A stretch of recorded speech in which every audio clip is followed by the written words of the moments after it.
안녕하십니까. 오상민 변호사입니다. 노동법 강의 제2회차 시간인데요. 저도 첫 강의를 하고 나서 많이 떨렸는데 첫 강의를 하고 나다 보니까 이제 좀 자신감도 붙고 2회차 강의부터는 본격적으로 좀 진도를 나가보도록 하겠습니다. 지난 시간에 이어서 2회차 시간 강의 시작은 노동법 핵심 정리 95페이지부터 시작할 텐데요. 제8절 포괄임금제입니다. 95페이지. 제가 첫 시간에도 말씀드렸다시피 개별적 근로관계에 대해서는 가장 핵심적인 세 가지 내용이 있다고 했는데요. 그 중에 하나가 취업규칙, 포괄임금제, 해고에 관한 것입니다. 물론 변호사 시험 제1회 시험에서는요, 취업규칙이 나왔기 때문에 포괄임금제 그리고 해고에 대한 출제 가능성이 매우 높다고 하겠습니다. 따라서 이번 시간에 포괄임금제 그리고 해고에 대해서는 힘드시겠지만 조금 완벽하게 숙지하도록 그렇게 노력해 주시기 바랍니다. 95페이지 제8절 포괄임금제입니다.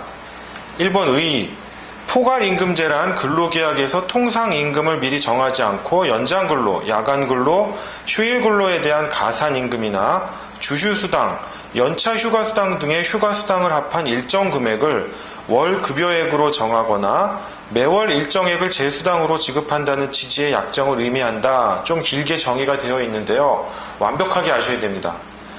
그냥 이거 눈 감고 쓸 수 있을 정도로 암기하셔야 되고요. 그냥 대충 뭐 이런 취지다라고 쓰시면 아무래도 답안지에서 좋은 인상을 주실 수 없겠죠.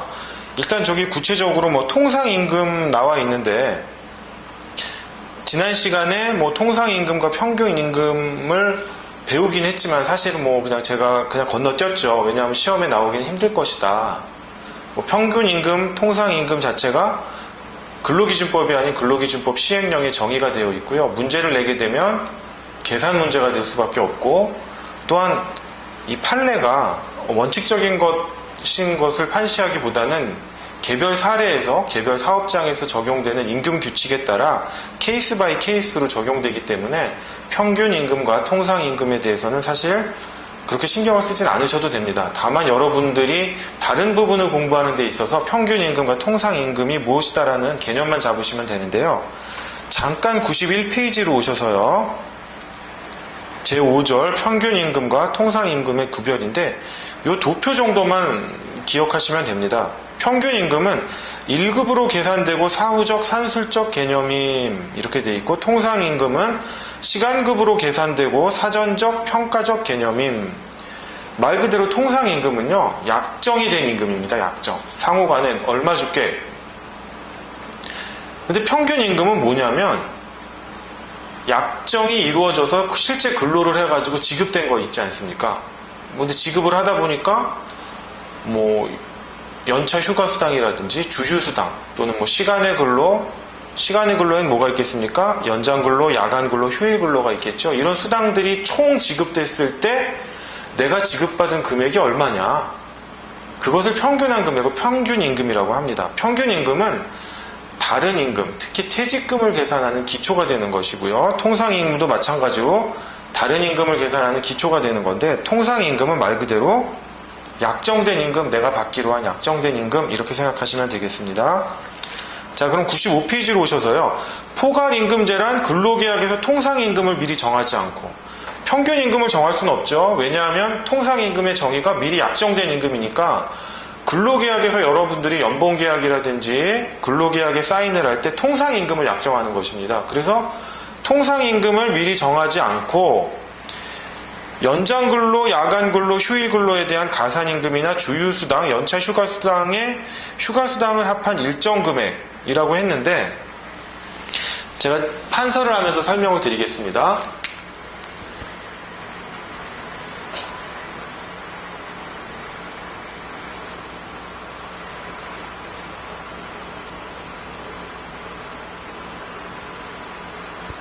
사전에 약정된 임금인데 일반적으로 여러분들이 이제 기업에 취업을 하시거나 뭐 로펌에 취업을 하셔서 근로계약을 체결하시면 기본급이라는 게 있습니다. 이 기본급을 바탕으로 시간 외 수당이라든지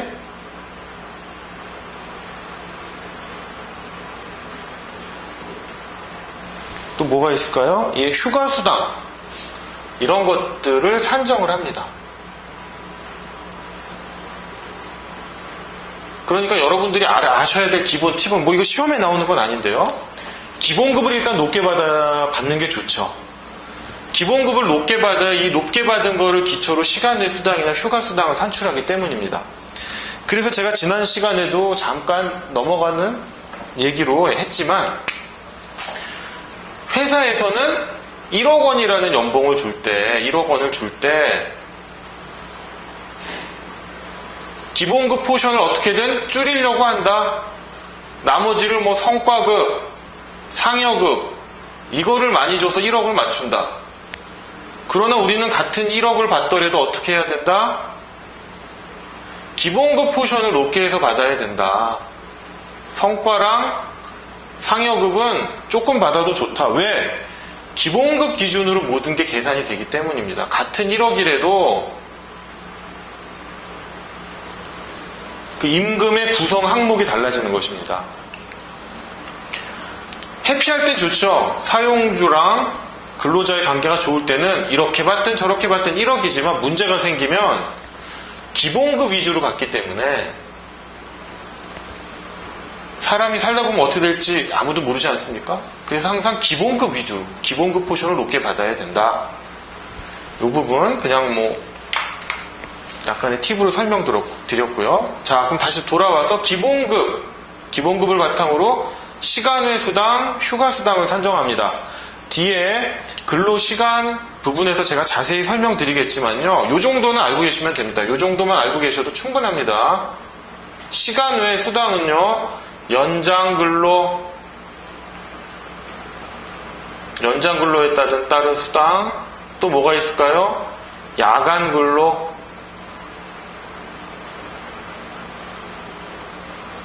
수당이 있습니다. 그 다음에 또 무슨 수당? 휴일근로 수당이 있습니다. 왜 시간 외라고 하느냐? 여러분 법정 근로시간, 법에서 정해진 근로시간이죠. 법정 근로시간이 1일 몇 시간이죠? 8시간입니다. 자, 색깔을 좀 바꾸겠습니다.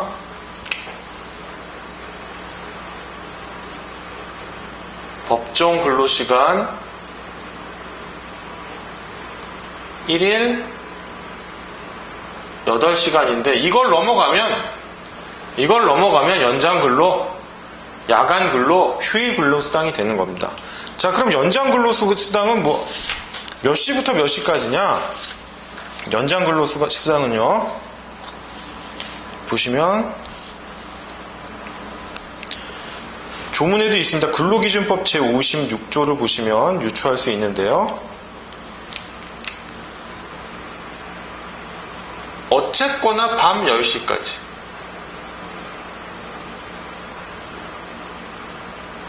물론 회사마다 다르지만 일반적으로 9 to 6 이렇게 기본이라고 합시다. 물론 8시부터 5시까지 일하는 회사도 있고요. 건설 현장은 일반적으로 8시에 시작을 합니다. 왜냐하면 건설 현장, 공사 현장 자체가 8시에 일찍 시작을 하니까 뭐 본사도 8시부터 근무하는 경우가 많습니다. 그러나 일반적인 회사들은 9시부터 6시까지 근무를 하는데 그 6시 이후에 10시까지 근로를 하면 연장 근로라고 합니다. 8시간을 초과했으니까. 그 다음에 야간 근로는요. 말 그대로 10시부터 조금 크게 쓸까요? 밤 10시부터 다음날 오전 6시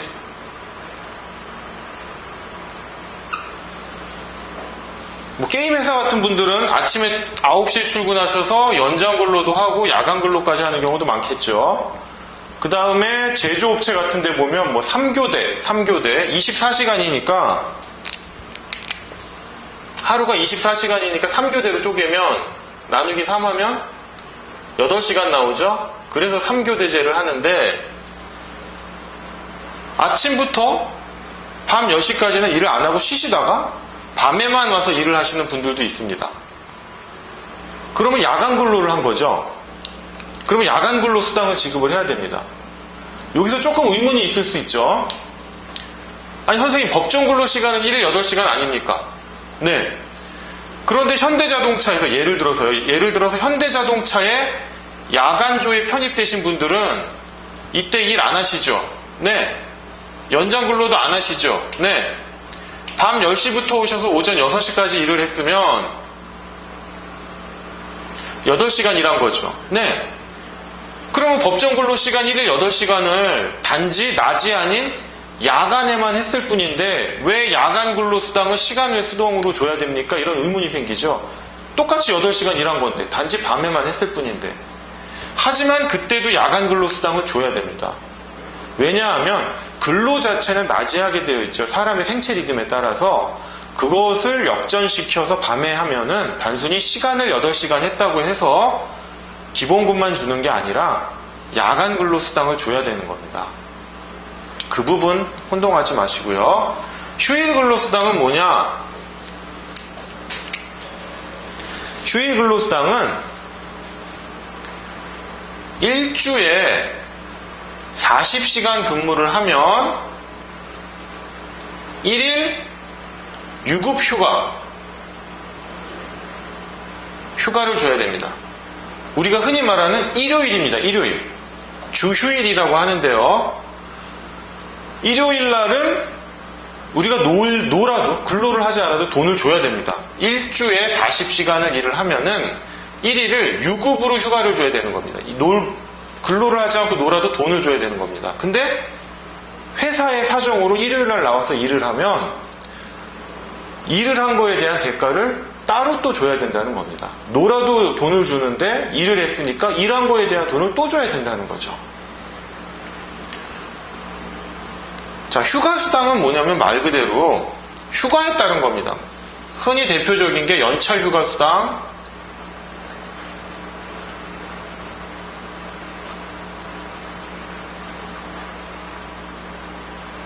주휴수당이 있습니다. 연차 휴가수당은 1년에 개근, 8할 이상 개근을 하면 15일의 연차 휴가를 주게 되어 있는데요. 그 연차 휴가는 놀아도 돈을 주는 겁니다. 주휴수당은 일주에 40시간을 근로를 하면 1일 유급 휴가를 줘야 되는데 그게 바로 주휴수당입니다. 그러면 연차 휴가수당이랑 주휴수당이 왜 문제가 되느냐? 포괄임금제로 어떤 약정을 하냐면요. 이 사람이 도대체가 시간 계산이 안 되는 사람입니다. 시간 계산이. 흔히 말하는 뭐 감시, 단속적 근로자들이 대표적인데요. 이거 한번 써볼까요?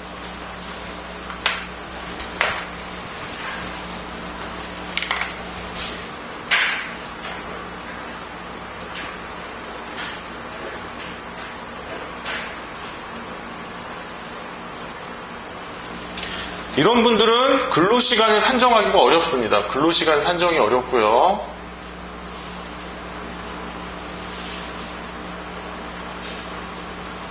또한 근로시간 산정이 가능하더라도 휴일일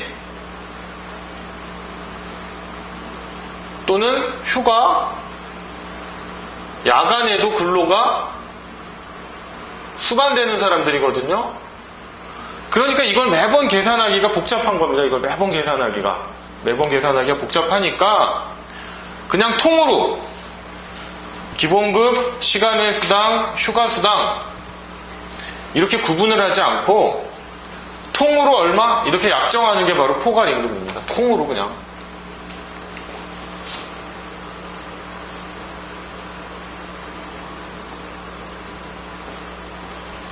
첫 번째, 근로시간 산정이 곤란하니까 이런 개념 자체가 안 나오죠. 근로시간 자체가 산정이 곤란하니까. 그러니까 통으로 얼마 준다? 포괄임금.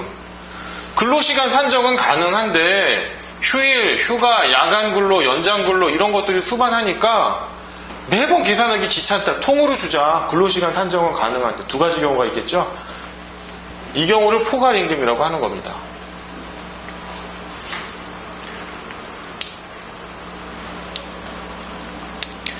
자, 그래서 이러한 포괄임금제는 95페이지 1번 의의 세 번째 줄부터 보면요. 포괄임금제는 둘 이상의 임금 구성 항목을 포괄하여 일정액 이상으로 지급하는 것으로서 엄밀한 의미에서 보면 임금의 지급 방법이 아닌 임금의 산정 방법을 의미하는데, 이는 현행 근로기준법이 임금을 산정하는 방법에 대해 명시적인 규정을 두고 있지 않고 당사자의 자유로운 의사에 맡기고 있기 때문이다. 자, 임금의 구성 항목입니다, 이게. 이거를 딴 데는 OT라고 하기도 해요. OT, 영어로 오버타임, OT 수당이라고 하는데, 임금의 구성 항목을 포괄하여 일정액 이상으로 지급하는 건데, 이 부분에 대해서 근로기준법이 아무 말을 안 하고 있거든요. 그러니까 과연 이러한 포괄임금제를 인정할 수 있느냐, 그 유효성에 대해서 로마자 2번 보겠습니다. 포괄임금제는 직원의 근무 의욕을 고취하고 임금 계산을 용이하게 하여 임금의 경직성을 완화할 수 있는 장점이 있다. 하지만 반면 장시간 노동과 저임금의 온상이 될 수 있는 단점도 동시에 내포하고 있다. 무슨 말이냐? 이렇게 포괄임금으로 산정을 하게 되면 연장 근로 해야 되죠. 야간 근로 해야 되죠. 휴일 근로 해야 되죠. 연차 휴가도 못 받고, 연차 휴가에 나가서 일을 또 하게 되면 연차 휴가 근로수당을 받습니다. 연차 휴가는 뭡니까? 근로하지 않아도 연차 휴가 기간에 돈을 준다. 근데 내가 연차 휴가 기간에 나와서 일을 하면 돈을 또 받아야겠죠. 근로에 대한 대가로. 주휴수당도 마찬가지인 겁니다. 휴일에 나와서 근로를 하면 아까 말한 주휴 근로수당,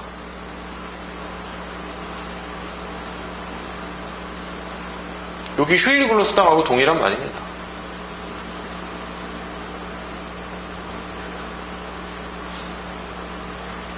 받는 겁니다.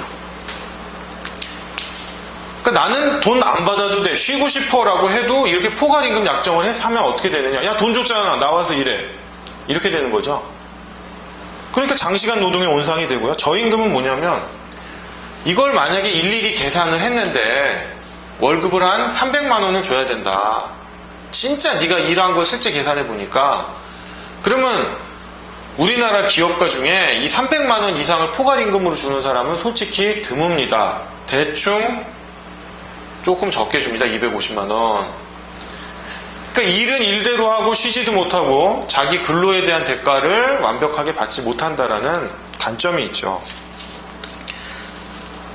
하지만 또 이러한 포괄임금제를 무시할 수가 없는 게, 근로시간 산정이 정말 어려운 감시 단속적 근로자들이 있거든요. 감시, 산불 감시하는 거 8시간만 감시할 수 없잖아요. 하루 종일 감시해야 되죠. 단속적 근로자, 일반적으로 사장님, 운전수들, 사장님 수행해야 되니까 거의 뭐 하루 종일까지는 아니더라도 장시간 일을 하는데, 그렇다고 계속 근무 강도가 동일하게 이어지는 건 아니고 많이 쉬거든요. 대기 시간이 있다가 사장님 모실 때만 일을 하고. 이런 분들 참 근로시간 산정이 어렵습니다.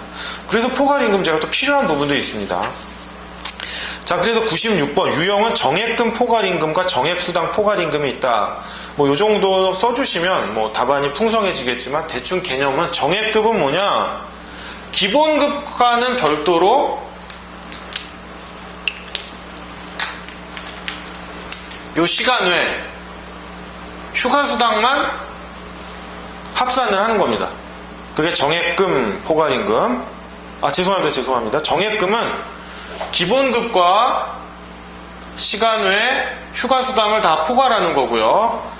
정액수당은 말 그대로 수당입니다. 수당이니까 요거 시간외랑 휴가수당만 포괄해서 하는 거고, 기본급은 기본급대로 놔두는 겁니다. 그나마 요게 좀 양심적이죠.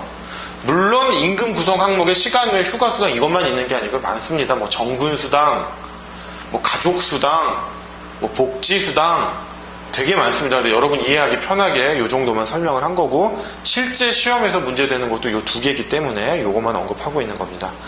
자, 그럼 로마자 4번 포괄임금제의 유효 요건인데요. 요 부분을 확실히 아셔야 됩니다. 요 부분 판례에서 언급하고 있는 거기 때문에요. 그대로 똑같이 적어주셔야 합니다.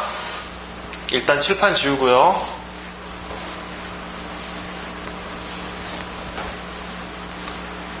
자, 포괄임금제의 유효 요건 그냥 둘둘둘 나와야 됩니다. 여기 조금 길게 써놨는데 제가 편집의 실수고요. 1번 보시면 근로시간의 산정이 어려운 경우 또는 거기 쐐기 하신 다음에 근로시간 산정이 가능하더라도 임금 계산의 편의를 위한 경우, 거기까지입니다. 거기까지만. 그 다음 부분은 그냥 조그만 글씨인데 편집이 좀 잘못됐네요. 자, 요건 1번. 근로시간 산정이 어렵거나 근로시간 산정이 가능하더라도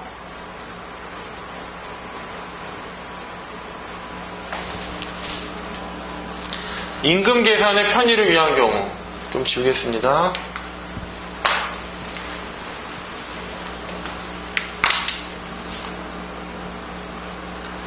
임금 계산의 편의를 위한 경우. 자, 근로시간 산정이 어려우면 포괄임금제 할 수밖에 없죠. 계산이 안 되는데. 근로시간 산정이 가능하면 계산할 수는 있는데 귀찮다 일일이 계산하기. 임금 계산의 편의를 위해 이렇게 해보자. 두 번째, 근로자의 동의가 있어야 된다.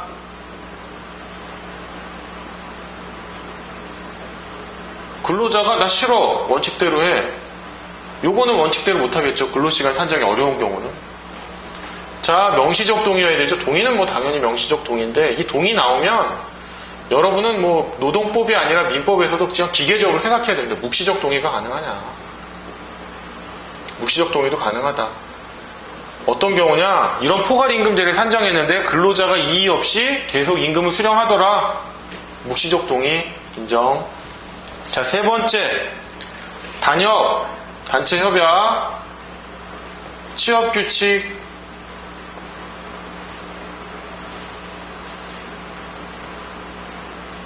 규칙에 비해 불리하지 않을 것.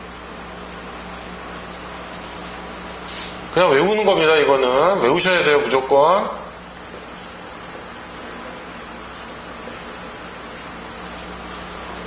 자, 포괄임금제는 말 그대로 근로계약이거든요. 근로계약이니까 제가 첫 시간에 말씀드렸듯이 근로계약보다 효력이 우월하는 것은 단체협약, 취업규칙이 있겠죠. 단체협약하고 취업규칙의 효력은 또 단체협약이 우선하죠. 제가 어떻게 외우라고 했죠? 단칙은 그러니까 단체협약이나 취업규칙에 임금에 관한 규정이 있다면 그 규정이 우선하니까 당연히 분리하지 말아야 되죠. 포괄임금제는 근로계약이니까. 네 번째가 재반 사정에 비추어 분리하지 않을 것. 뭐 그냥 이건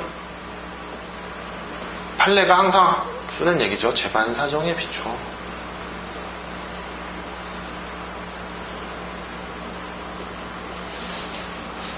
재반 사정에 비추어 정당하다고 인정될 것.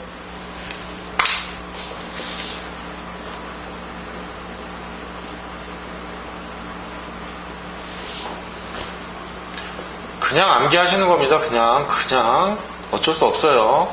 조문에 없기 때문에. 조문에 있는 거는 솔직히 암기하지 않고 어디에 있다 정도만 알고 연상만 하면 찾아서 쓰면 되는데, 조문에 없는 거는 암기하셔야 됩니다. 자, 로마자 5번 판례 태도. 대법원은 포괄임금제에 대해 위 유효 요건을 구비한 경우 포괄임금제의 유효성을 인정하고 있다. 대법원은 포괄임금제의 유효성은 인정을 합니다. 하지만 과연 정당한지 여부에 대해서는 좀 엄격하게 판단하는 입장이 있고요. 그 다음에 로마자 6번은 이제 실제 실무에서 문제되는 겁니다. 실제 실무에서. 이거 지우겠습니다.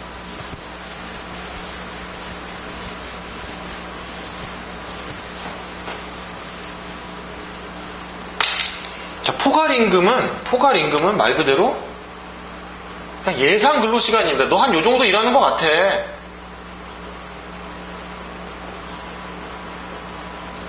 그러니까 한 200만 원만 받아. 근데 실제 근로시간을 보니까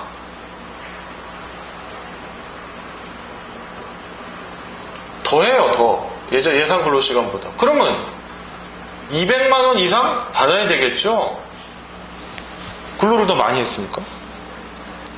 그럼 임금을 추가 지급해줘야 됩니다, 당연히. 근로자는 그걸 요구할 수가 있고요.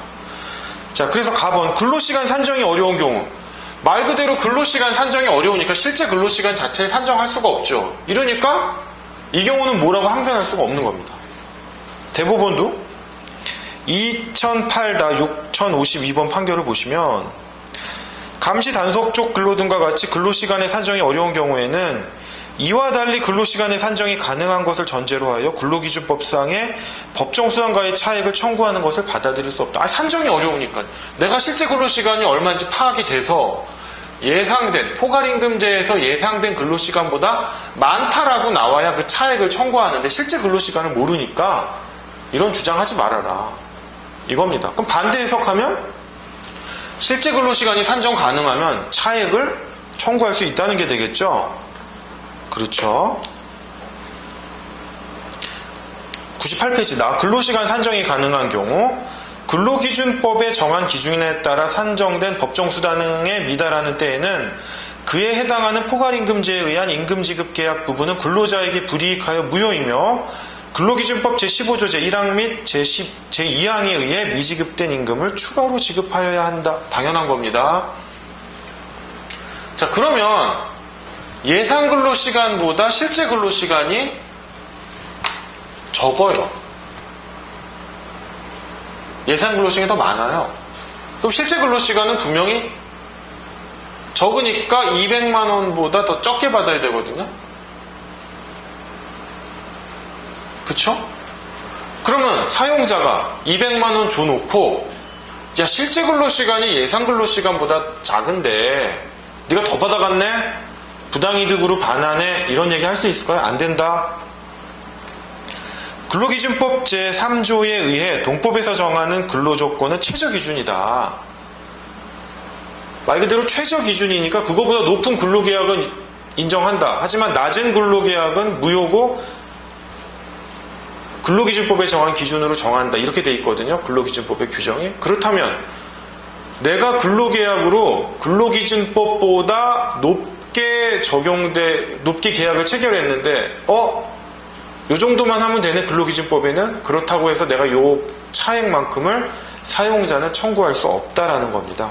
즉 2번 보시면 근로기준법 제3조에 의해 동법에서 정하는 근로조건은 최저기준이므로 근로관계 당사자는 이 기준을 이유로 근로조건을 낮출 수 없다. 따라서 실제 근로시간에 비해 그 이상으로 지급한 포괄임금을 추가적으로 삭감할 수 없다. 설사 임금의 추가 삭감을 근로계약 등의 서면으로 명시하였다고 하더라도 강행 규정인 근로기준법 제3조에 의해 이러한 약정은 무효이다. 따라서 이 경우 사용자는 포괄임금 계약을 다시 체결하는 것밖에 방법이 없습니다. 포괄임금 계약을 다시 체결하지 않으면서 부당이득 반환 청구니 근로기준법 제3조 또는 근로계약에 이렇게 실제 근로시간이 낮으면 반환하기로 하는 약정을 했다. 이런 주장 다 안 된다는 겁니다. 자, 그럼 99페이지 오셔서요. 포괄임금제 법정 문제점은 뭐냐? 근로조건 명시 의무 위반이다라는 게 있는데 근로기준법 제17조가 단속법규에 해당한다라고 하면은 또 이런 문제는 안 생깁니다. 그런데 이제 근로기준법 제17조가 단속법규인지 강행법규인지 이 부분에 대한 명시적인 대법원 판례 입장은 없기 때문에 근로기준법 제17조가 강행법규라면 포괄임금제는 이 위반의 문제가 발생하고 단속법규에 해당한다면 위반의 문제는 발생하지 않겠죠.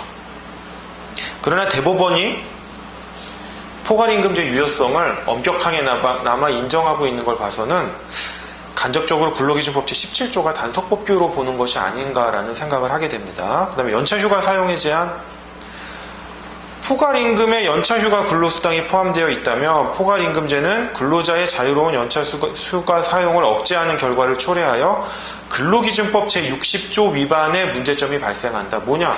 사용자 입장에서는 휴가 보내기 싫어요. 돈도 안 주고 싶고. 그러나 그건 근로기준법 때문에 안 되죠. 1년에 8알 이상 개근하면, 만근하면 15일에 연차 휴가를 줘야 되는데, 그러니까 놀아도 돈 나온다는 거죠. 놀아도 임금 지금. 그런데 포괄임금제로 너는 연차 휴가 기간에도 나와서 근로를 해. 이 기간에 근로를 하면 놀아돈이 아니네요. 죄송합니다. 놀아도 자꾸 돈 얘기하니까 그래서 돈자 썼네요. 15일 근로를 하면 이거 플러스 연차휴가 근로수당을 또 줘야 된다. 추가로. 그럼 사용자 입장에서는 나 연차휴가 안 줬는데 뭐가 문제냐? 돈 줬는데 안 된다는 겁니다. 돈이 다가 아니다. 연차휴가는 근로자의 재충전을 위한 기간이기 때문에 당연히 줘야 된다. 그런 부분이죠. 그래서 제9절 포괄임금제와 관련한 법적 쟁점을 보시면 휴일근로수당, 즉 주휴근로수당 및 연차휴가 근로수당인데요. 휴일근로수당 돈 줬으니까 연차휴가 안 주면 안 되냐? 연차휴가 안 준 게 당연하지 정당한 거 아니냐? 또 일요일날 나와서 일해라. 일요일날 나와서 일해라. 일요일날 돈 준다. 주휴근로수당 준다. 뭐가 문제냐? 돈 줬는데. 물론 놀아도 임금 지급하니까 일요일날 놀기 때문에 놀아도 임금 지급하고 근로했으니까 근로에 따른 근로수당까지도 준다. 이거 다 합해서 주겠다. 이거랑 이거 합해서 주겠다. 뭐가 문제냐? 일요일날 일 시키는데 안 된다. 재충전해야 된다. 근로자는. 그 부분입니다. 자, 2번은 뭐 판례 한번 보시면 알 것 같고요. 자, 왜 그러냐면 뭐 휴가 부분에서 다시 한번 말씀을 드리겠지만 휴가란 근로자의 심신 재충전 및 건강하고 문화적인 생활 실현을 위한 것으로서 획일적으로 박탈이 안 됩니다. 이러면 그냥 포괄임금제 계약 체결할 때 이 사람 채용되고 싶잖아요. 그러니까 다 받아들입니다. 괜찮습니다. 일요일도 나와서 일할게요. 돈 주신다는데. 연차 휴가 필요 없습니다. 돈 주신다는데. 다 받아들이기 때문에 획일적으로 박탈할 수는 없다. 포괄임금 계약으로. 그때 근로자가 난 연차 휴가가 받았는데 진짜 내가 판단해보니까 휴가 안 쓰고 나가서 일해야 될 것 같아. 돈은 뭐 당연히 주겠죠. 2배로. 일요일날 이번에 내가 나가서 일을 해야 될 것 같아. 돈도 주고. 그때 근로자가 판단하라는 거지. 이렇게 획일적으로 포괄임금으로 박탈해서는 안 된다. 이런 내용입니다. 자, 넘어가겠습니다. 100페이지 퇴직금 지급 약정과 퇴직금 지급의 문제인데요.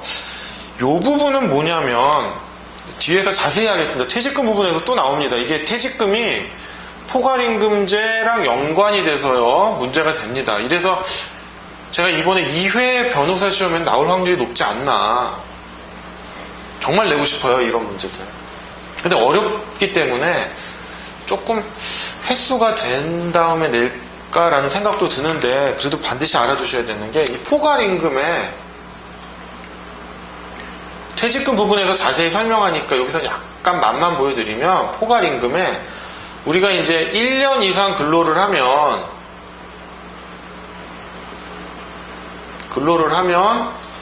한 달치 임금이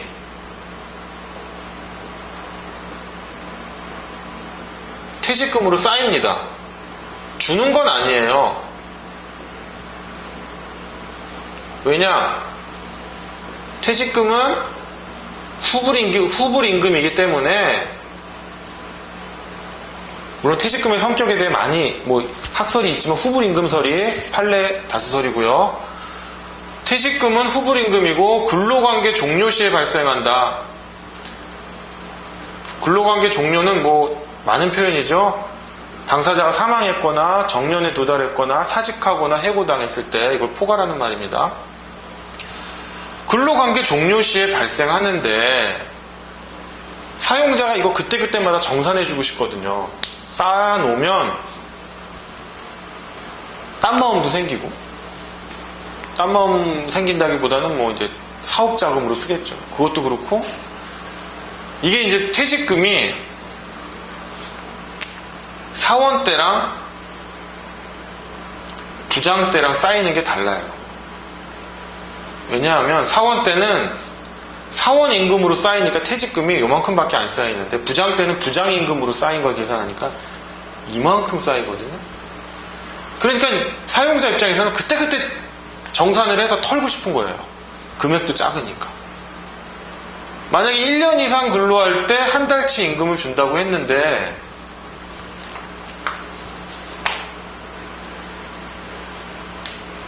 (1년) 이상 근로하면 한 달치 임금이 쌓임 이랬는데 얘가 입사를 해서 대리 때 간둡니다. 대리 때 한 4년 됐어요. 그럼 4달치 임금이 쌓이는 거죠?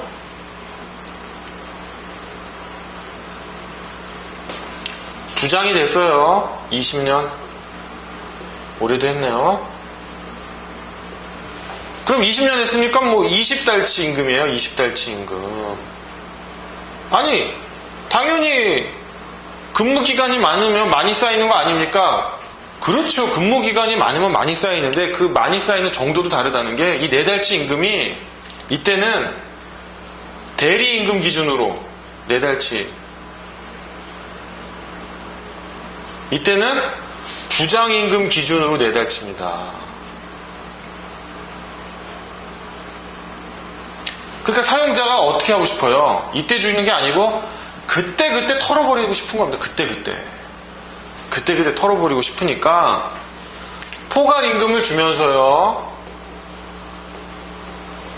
이렇게 임금 구성 항목을, 포괄임금은 임금의 구성 항목의 상정 방법이라고 했죠. 기본급, 시간 외 수당,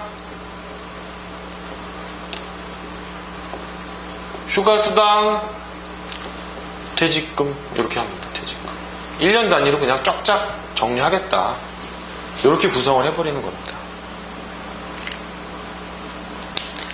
그래서 대법원 판례가 한번 읽어보겠습니다. 퇴직금이란 퇴직이라는 근로관계의 종료를 요건으로 하여 비로소 발생하는 것으로 근로계약이 존속하는 한 퇴직금 지급 의무는 발생할 여지가 없는 것이므로 매일 지급받는 일당 임금 속에 퇴직금이라는 명목으로 일정한 금원을 지급하였다고 하여도 근로기준법에서 정하는 퇴직금 지급으로서의 효력은 없다. 안 된다. 이거 퇴직금 지급한 거 아니다. 또한 최종 퇴직 시 발생하는 퇴직금 청구권을 사전에 포기하는 약정 또한 근로기준법 제34조 제1항에 위반되어 무효이다. 이걸 허용하면요. 채용을 미끼로 퇴직금을 모조리 다 사전 포기시킵니다. 사용자들이 그렇게 마냥 선한 사람만 있지 않습니다. 자, 이제 4번 근로기준법상 연장 근로시간 준수 문제인데요. 자, 포괄임금은 시간 외 수당을 포함한다고 했죠. 이 시간 외에는 뭐가 있다고 했죠? 시간 외에는 3가지가 있다고 했는데 3가지 뭘까요? 연장, 밤 10시까지. 그냥 기계적으로 나와야 됩니다. 밤 10시까지. 야간, 밤 10시, 다음날, 아침 6시, 오전 6시.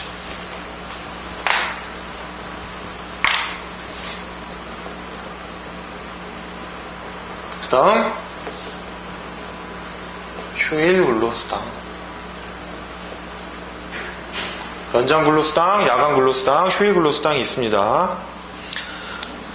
그러면 이 연장 근로는 제한이 있어요. 어떤 제한이 있냐면 아무리 많이 시켜도 1일 12시간밖에 못 시킨다. 법정 근로시간은 몇 시간? 1일 8시간이죠. 자, 왜 10시간 나왔냐?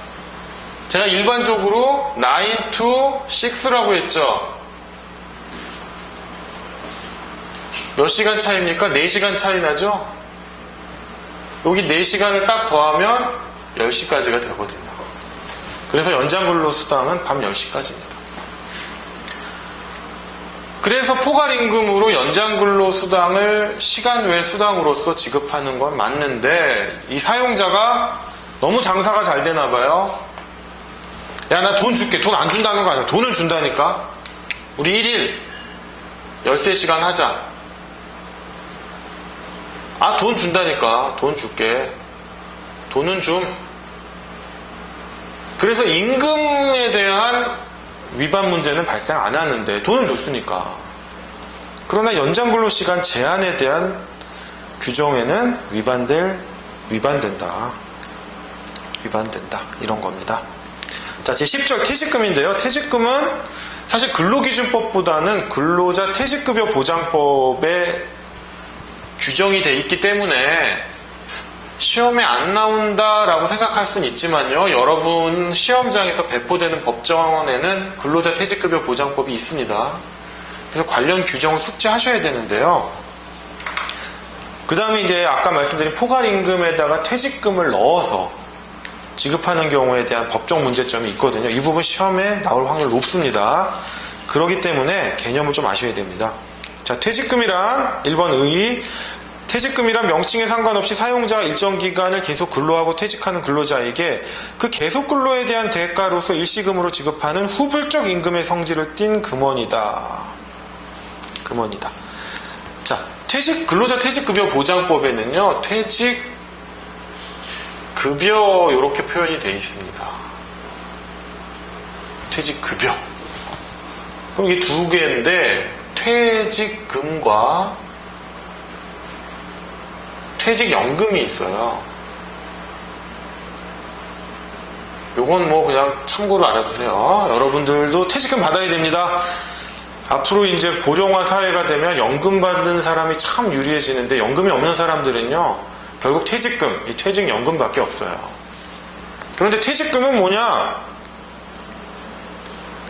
퇴직금은 그냥 일시적으로 주는 거예요. 근로관계 종료 시에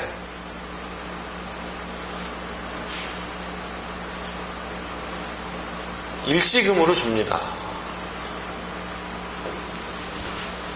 그러니까 근로자가 받아서 딴마음을 먹게 돼요. 뭔가 투자를 해볼까, 재테크를 해볼까 해서 다 날립니다. 성공하는 사람 없죠? 또 이 돈으로 막상 죽을 때까지 살려고 보니까 또 막상 또 많은 것 같지도 않아요. 그 다음에 이 퇴직금을요, 아까 어떻게 한다고 했습니까? 1년에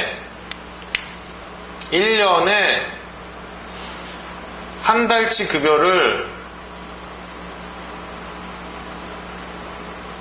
사용자가 충당한다 그랬는데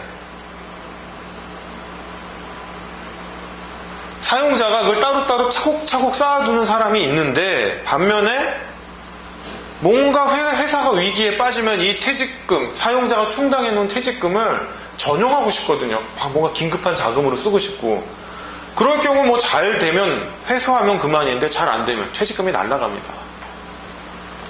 퇴직금이 위험해요. 그래서 만든 게 퇴직연금입니다. 퇴직연금에는 뭐 뒤에 보시면 나오겠지만 뭐 확정급여형, 확정기여형이 있는데 그건 뭐 모르셔도 됩니다. 모르셔도 되는 건데, 퇴직연금은 뭐냐? 내가 A라는 회사에 있어요. 관둬요? B라는 회사 다녀요. 그럼 퇴직금 받아야겠죠? 근데 퇴직금을 안 줘요. 이상하네? B라는 회사에 다니다 관둬요. 퇴직금 줘야겠죠? 근데 안 줘요. 그럼 내가 C라는 회사에도 최종적으로 맞췄다. 그럼 뭐냐면 이 퇴직금을 사용자가 충당하는 게 아니라 금융기관이 관리를 하는 겁니다.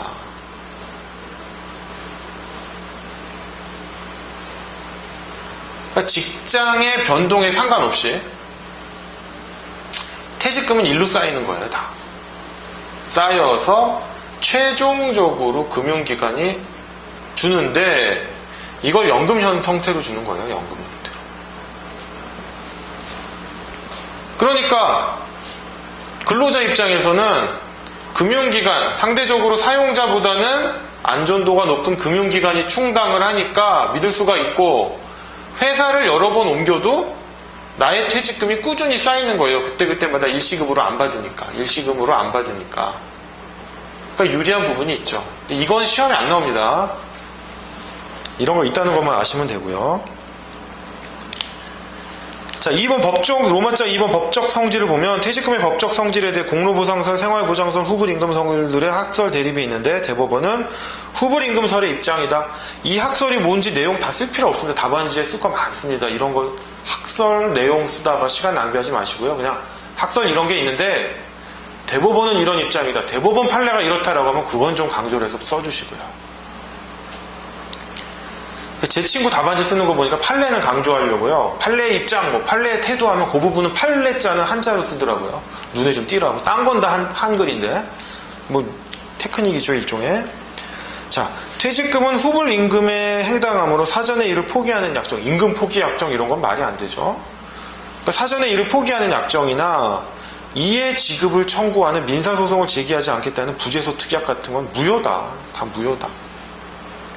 자, 그 다음에 101페이지 판례 보시면 퇴직금도 임금의 일종이니까 3년간 행사하지 않으면 소멸시효가 완성된다. 임금도 3년의 소멸시효죠. 근데요, 퇴직금은 임금이 아니라는 걸 내가 앞에서 1회 시간에 본 것 같은데, 그거 상관없습니까? 라고 했는데, 페이지 83페이지죠? 페이지 83페이지 보시면, 위에서 세 번째 판례 2009-76,799 판결 보면 명예퇴직금이었죠. 명예퇴직금은 임금이 아닙니다. 지금 명예퇴직금은 뭐냐면 좀 지우겠습니다. 명예퇴직금은 퇴직금이 있어요. 명예퇴직금은 법정 퇴직금이 있고 근로자 퇴직급여 보장법에 따라 산정된 법정 퇴직금이 있고, 이 사람이 회사에 30년 너무 오래 다니고 이렇게 기여한 바가 있어서 그냥 공로보상 차원에서 주는 거예요. 공로보상 차원에서 주는 명예퇴직금은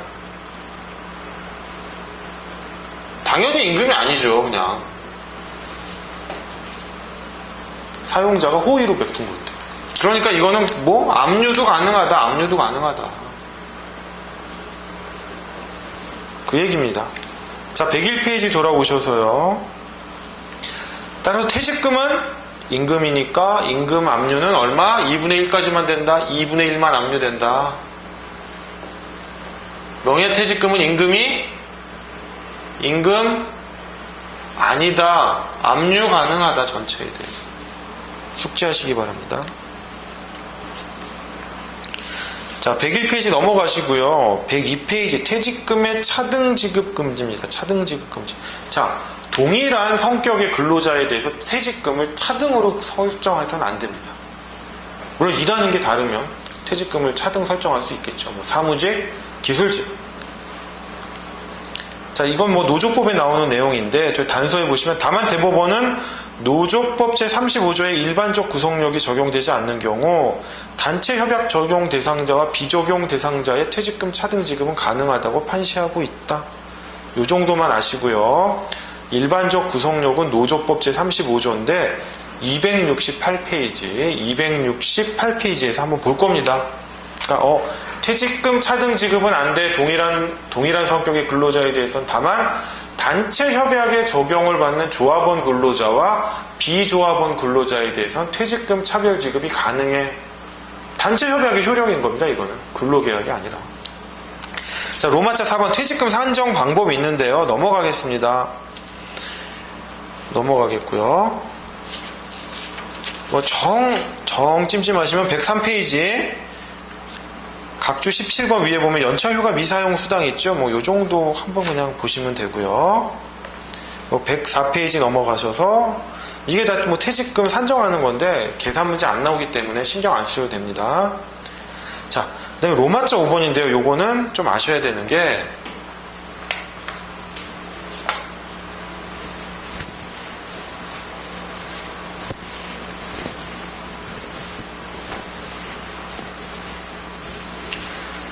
퇴직금 청구권은 언제 발생하느냐? 퇴직금 청구권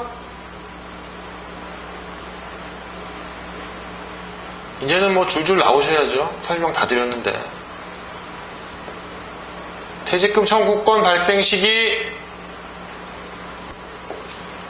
근로관계 종료 시. 야, 그러면 사표 쓰면 해고되면 나 죽으면 바로 줘야 됩니까? 사용자가? 돈 마련해 놓고 있다가? 힘들죠. 이 사람이 언제 사표 쓸 줄 알고, 언제 죽을 줄 알고, 언제 해고당할 줄 알고, 모르거든요. 그래서 법에서요, 근로자 퇴직급여 보장법 제9조에 보면, 근로관계 종료 시, 즉, 지급사유가 발생한 날로부터 14일 이내에 줘라. 이런 말이 있습니다. 근데 그러다 보니까 뭐 어떤 문제가 생기냐면요. 그럼 도대체 소멸시효 기산점이 언제냐? 소멸시효 기산점이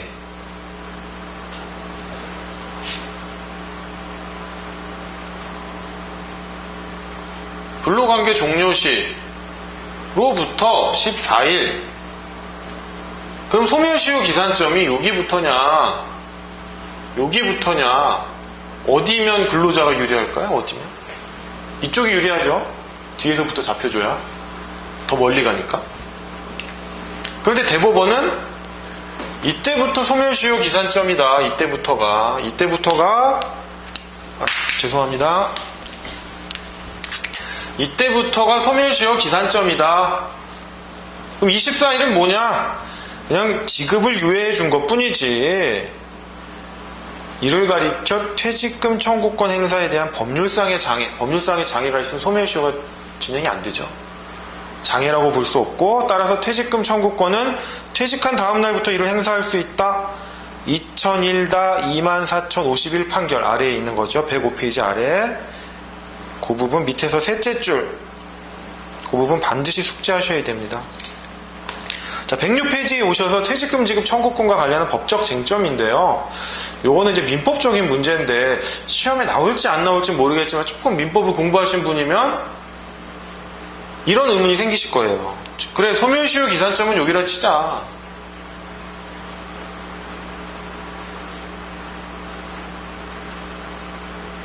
이행지체 발생 시기는 또 다르죠. 소멸시효 기산점. 그러면 이행지체 발생 시기는 여긴가? 여긴가? 대법원이 명시적인 얘기는 하지 않았어요. 여러분 견해 써주시면 됩니다. 그럼 이행지체 발생 시기가 여기라고 한다면, 지연이자는 여기서부터 발생하겠죠? 아니면 이행지체 발생 시점은 여기지만 지급을 유예해 줬으니까 지연이자는 여기서부터 안 생기고 여기서부터 생기는 거 아니야? 지연이자. 요런 쟁점이 있는데 여러분 생각을 써주시면 됩니다. 아, 이런 게 있구나 정도라고 써주면, 야, 이 친구 뭐 노동법하고 뭐 민법을 왔다 갔다 하는 뭐 대단한 친구구나 이런 겁니다. 근데 지연이자가요, 여기도 발생한다라고 하면 또 어떤 문제가 생기냐면, 퇴직금을 계산해서 14일날 줬는데 뭐 퇴직금 1,000만원 줬다 칩시다. 계산 정확히 했어요. 근데 지연이자가 요때 뭐 한 10만원 나왔다. 그럼 변제 충당의 법리에 의해서 이자 먼저 충당되죠? 그러면 퇴직금 990만원 준 게 돼서 항상 10만원에 대한 퇴직금은 미지급된 거잖아요. 요런 문제도 있다. 근데 아직 시험에 나오긴 힘들고, 이런 쟁점을 많이 쓰지 마세요. 필 받아가지고 이거 점수 100점도 없고 써주면 뭐 약간의 가산이 있는 거예요. 아, 인상 좋게 해주는 건데 이런 거에 또 필 받아가지고 중요한 다른 쟁점도 놓치시면 안 됩니다.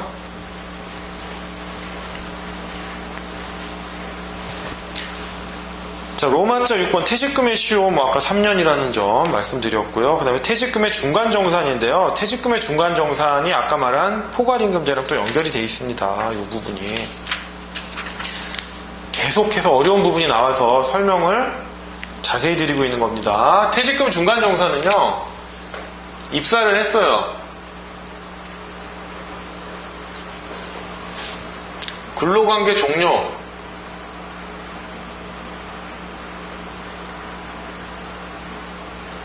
그럼 이때 당연히 퇴직금이 발생하잖아요.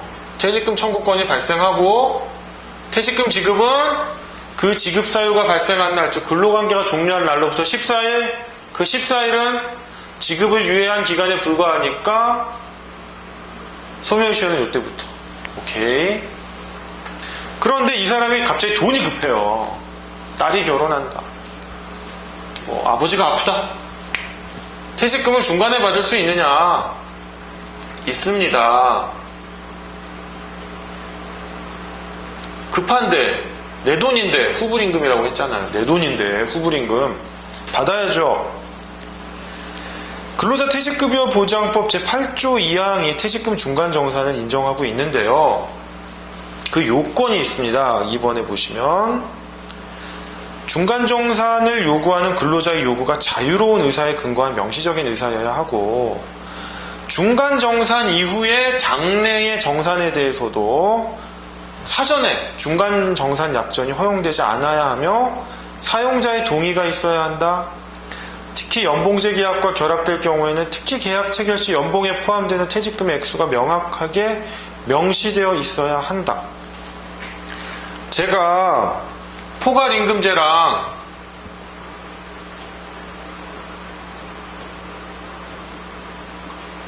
퇴직금이 믹스가 될 수 있다고 했죠.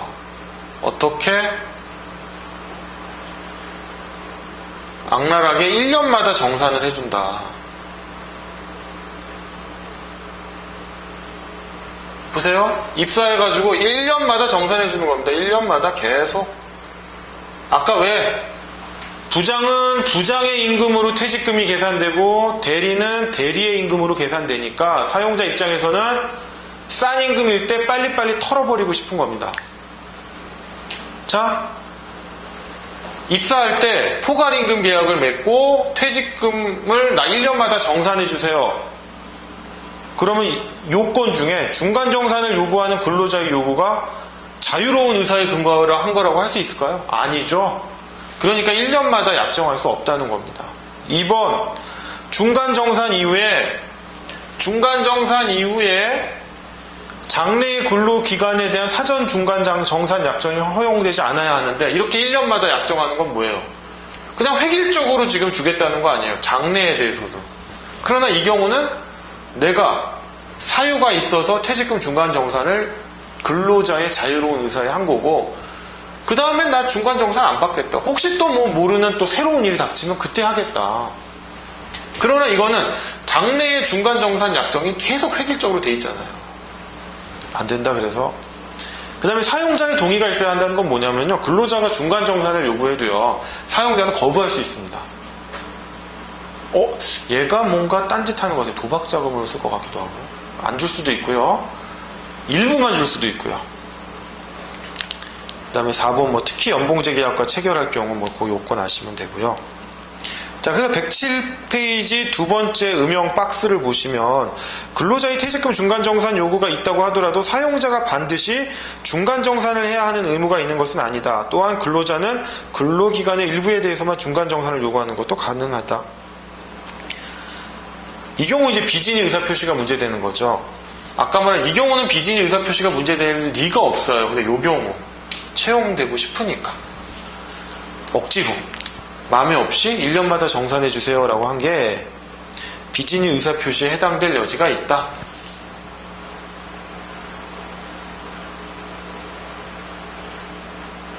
그 부분 넘어갑니다. 자, 효과. 뭐 이러한 편법적인 중간정산이 아니라 진짜 중간정산을 했다 이겁니다. 요런 것처럼 아까 빨간 화살표 같이 정말 중간정산을 하면 요때부터 이제 또 다시 퇴직금이 산정되는 거예요.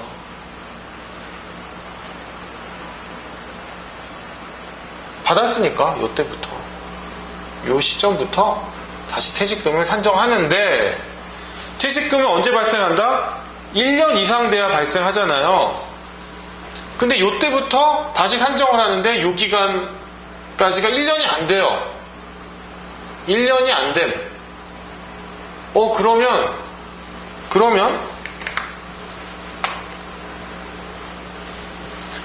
그러면 퇴직금 중간정산을 받고 요 기간까지가 1년이 안 되면 요만큼 퇴직금 발생 안 하나? 아니다. 실은 이 사람은 이만큼 근로를 한 거기 때문에 중간정산을 받고 난 시점부터 1년이 안 되더라도 이만큼 기간 동안을 전체적으로 놓고 보면 1년 이상이기 때문에 1년 미만이라도 정산을 해줘야 된다. 퇴직금 정산을. 그런 얘기고요. 그 다음에 뭐 연차 휴가 산정이라든지 뭐 승진에 따른 근속, 호봉 뭐 이런 것들은 입사 기준으로 하는 거다. 뭐 요때부터 다시 또 뭐 호봉을 다시 산정한다든가 여기서부터 뭐 신입사원입니까 다시? 그런 얘기가 아니라 임금, 퇴직금 이외의 모든 것은 입사한 날 기준으로 산정한다는 얘기입니다. 자, 그럼 넘어가겠습니다. 퇴직연금제도 뭐 확정급여형, 기여형 있다 했는데 뭐 넘어가시면 되고요. 이 부분에 중요한 거는 사실 요 음영입니다. 연봉제 계약을 통해 퇴직금을 연봉에 포함시켜 지급하는 경우에 법정 문제점. 요 부분을 좀 글자를 확대해야 되는데 요 밑에 내용들은 11절 퇴직연금제도에 대한 내용이 아니고요. 연봉제 계약을 통해 퇴직금을 연봉에 포함시켜 지급하는 경우에 법정 문제점으로서 제가 이 경우의 쟁점들을 다 써놓은 겁니다. 이 부분 시험에 나올 확률이 높아요. 포괄임금제랑도 연결되기 때문에 이 부분 반드시 숙지를 하셔야 됩니다. 자, 만약에 이런 문제가 나오면 답안지 어떻게 써야 되느냐. 일단 뭐 한번 어떤 건지 한번 보겠습니다. 포괄임금 계약을 체결해요.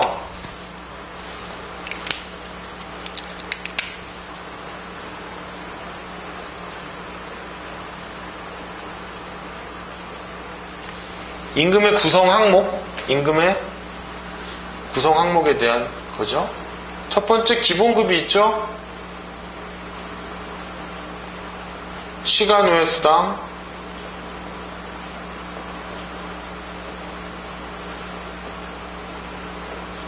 휴가 수당.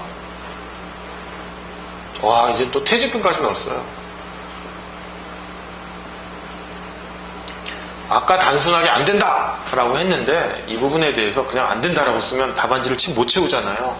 쟁점을 써주셔야 됩니다. 자, 포괄임금 계약을 맺었습니다.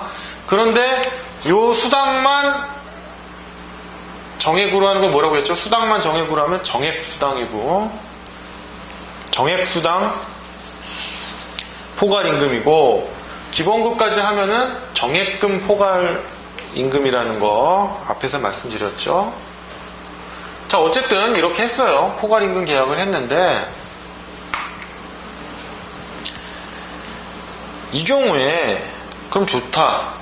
이 포괄임금 계약, 이 포괄임금은 사실 연봉제 계약이라고 볼 수 있겠죠. 이러한 포괄임금 계약의 유효성이 무엇이냐, 유효성에 대해서 아마 사례형으로 나올 겁니다. 그러면 일단 써주시는 거예요. 퇴직금 청구권의 발생 시기가 언제냐, 여기서부터 논의가 돼야 되겠죠.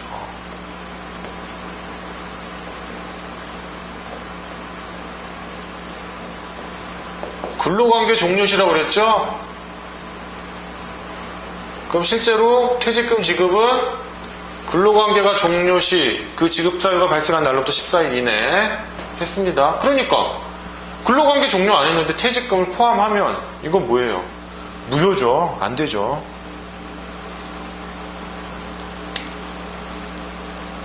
그러면 이 부분을 써주시고요. 따라서 뭐에 따라서 유효다? 뭐에 따라서 무효다? 근로기준법 제 34조 아이고 마음이 급하니까 뭐 글자가 날아갑니다. 제 34조 근로자 퇴직급여보장법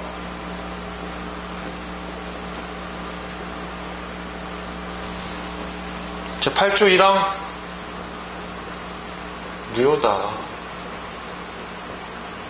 이렇게 쓰고 끝날 거냐? 그럼 사용자는 어떻게 얘기를 할까요? 이거 중간정산이야.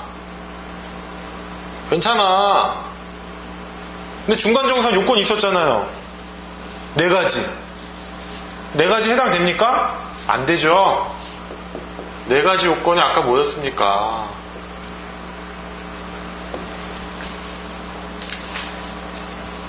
페이지 107페이지 퇴직금의 중간정산에 대한 요건 써주셔야죠. 이때 써주셔야 됩니다. 해당 안 된다.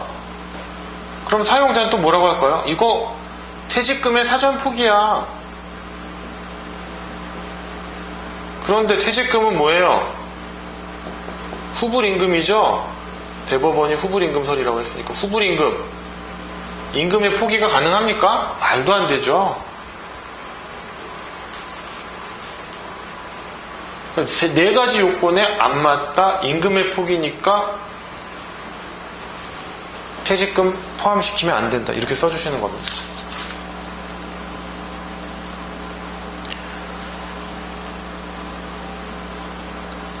자, 이 정도 써주면 이제 답안 나오는 겁니다. 답안 나오는 거예요.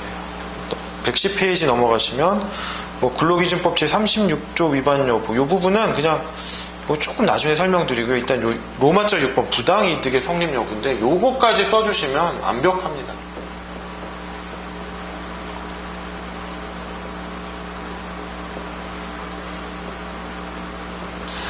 요 부분을요 간단하게 설명드릴게요. 이해하기 쉬워요.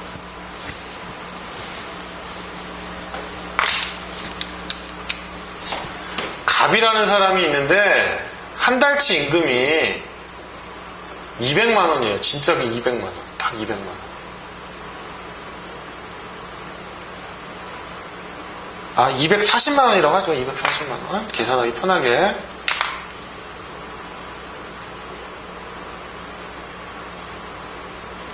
그럼 이 사람 1년 연봉이 얼마일까요?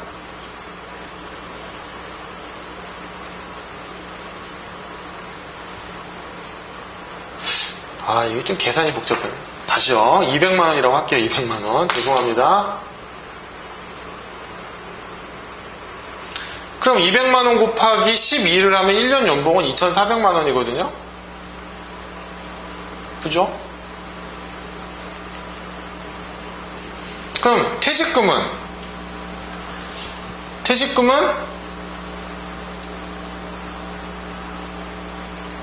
1년 근로시 한 달치 임금 주는 거거든요. 그러니까 200만 원이 발생한단 말이에요.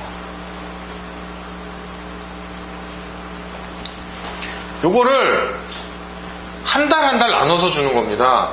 즉 200만 원 곱하기 나누기 12 하면은 이거 딱 안 떨어지네요. 뭐 한 18만 원?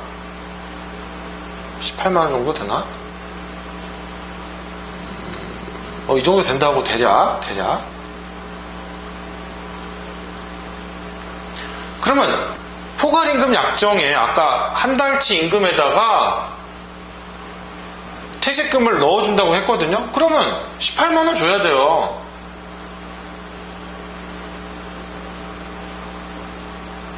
그럼 도합 218만원을 줘야 되죠. 이런 사람은 참 양심적인 사람이에요. 근데 어떤 사람이 있냐면 사용자 중에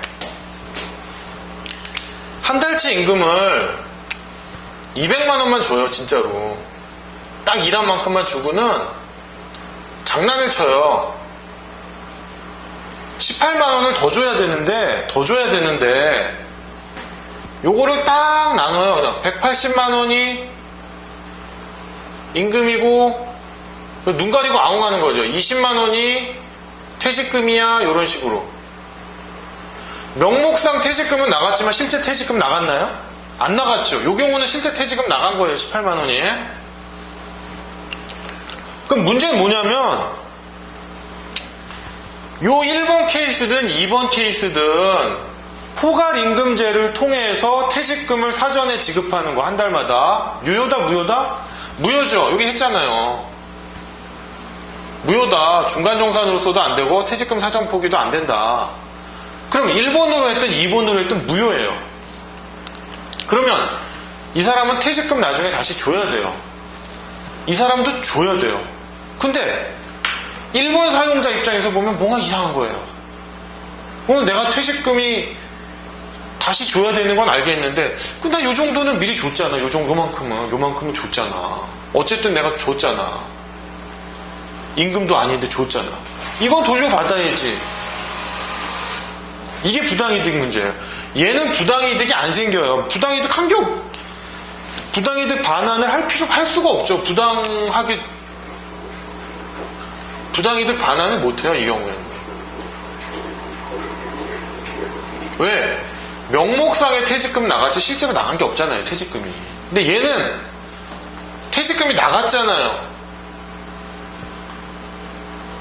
그럼 요거만큼은 돌려받아야죠. 요거만큼은. 퇴직금을 준다 하더라도. 그러니까 요 부분을 사용자가 그래 내가 근로자한테 퇴직금 다시 줄게. 그러나 내가 실제로 줬던 퇴직금 요 부분은 돌려줘. 이게 바로 로마자 6번의 사용자의 부당이득 반환 청구권 인정 여부입니다.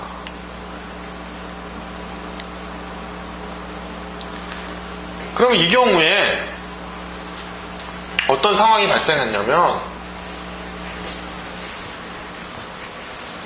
2번 사용자는 악질이에요. 부당이득 반환 청구 못해요. 이런 사람은 안 줬으니까. 아까 같은 1번 경우에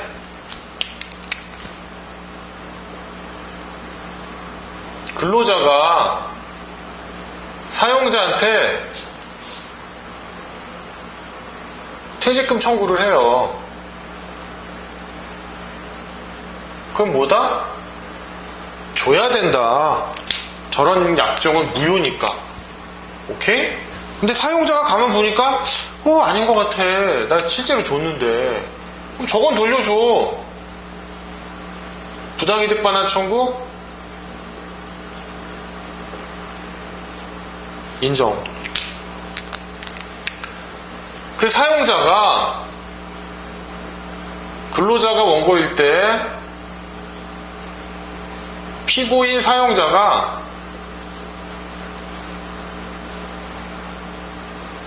부당이득 반환 청구권을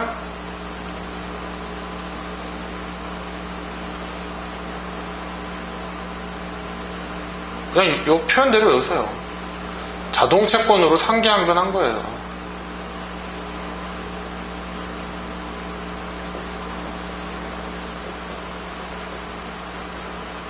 하니까 상계 인정. 전액 말고 2분의 1만. 왜? 임금 채권은 2분의 1만 압류가 가능하니까. 2분의 1만 받으라는 게 아닙니다. 요 소송에서 퇴직금 1,000만 원을 청구했다. 근데 부당이득 반환 청구할 게 500만 원이다. 그럼 상계해가지고 최종적으로 500만 원만 사용자가 줘. 이게 아니라 500만 원의 부당이득 반환 청구는 인정하는데 상계는 250만 원만 상계 가능해. 그러니까 750만 원 줘. 250만 원은 따로 받아. 이겁니다. 이거. 500만 원의 부당이득 반환 청구권은 인정했어요. 다만 요 소송에서 상계되는 거는 그 2분의 1인 250만 원만 된다. 나머지 250만 원은 별소를 청구하든지 따로 받아라. 이 얘기입니다. 그런데 근로자가 어차피 줘야 될 거 내가 퇴직금 청구권을 자동채권으로 해서 상계하겠다라고 하면 전액 상계가 가능하겠죠. 근로자가 자동채권으로 하면 근로자가 퇴직금 청구권을